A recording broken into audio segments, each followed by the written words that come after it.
Сәлем достар, бүгін сіздермен шаш түсуді қалай тоқтатса болады деген сұраққа жауап беретін боламын. Видеоны соңына дейін көріп, ұнаса лайк басып, каналға тіркелуді ұмытпаңыздар. Бұл видео сізге міндетті түрде көмегін тигізеді. Күріш суының шашқа қандай пайдасы бар? Шашты өсіре ме және шаштың түсуін тоқтата ма? Азиядағы кейбір шаш мәселелерін шешу үшін күріш суы қолданылады. Күріш суының шашқа пайдасын санау мүмкін емес. Сіз күрішті қалай пісіруді білесіз, күрішті пісірер алдында жібітесіз, содан кейін сіз суды төгесіз. Келесі жолы лақтырмаңыз, өйткені ол шаш пен теріңізге керемет әсер етеді. Күріш суы сүтті сұйықтыққа ұқсайды, өйткені ол күріштен қалған крахмал қалдығы. Ол минералдар мен витаминдерге бай.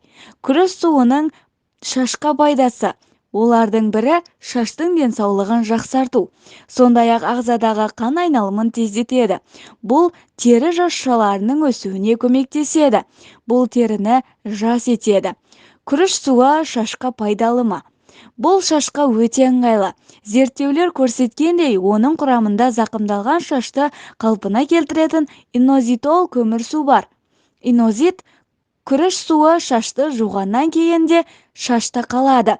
Ол қалқан ретінде әрекет етеді және шашты зақымданудан қорғайды. Күріш суында сонымен қатар шаш фолликулаларын нығайтатын, шаш көлемін арттыратын, шашты жылтыр және тегіс ететін амин қышқылдары бар.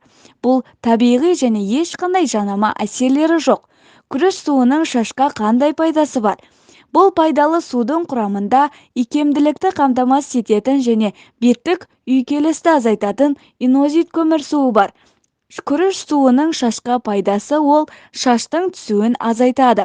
Бұл шаш өсуі үшін қолдануға болатын ең жақсы табиғи әдіс.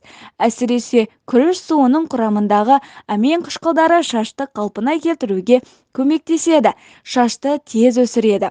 Күріш суының құрамындағы амин қышқылдары шаштың зақымдалуын қалпына келтіреді және сынған шашты кетіреді. Ол шашты жұмсартады және оның көлемін арттырады. Бұл оны сау және күшті етеді. Шаш тамырларын нығайтады, жылтыр береді. Тұрақты қолдану қайызғақтан арылуға көмектеседі.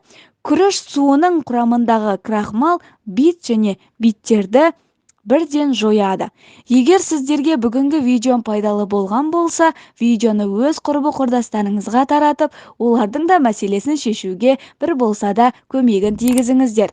Алда талай қызықты да керекті видеоларды менің каналымнан көретін боласыздар.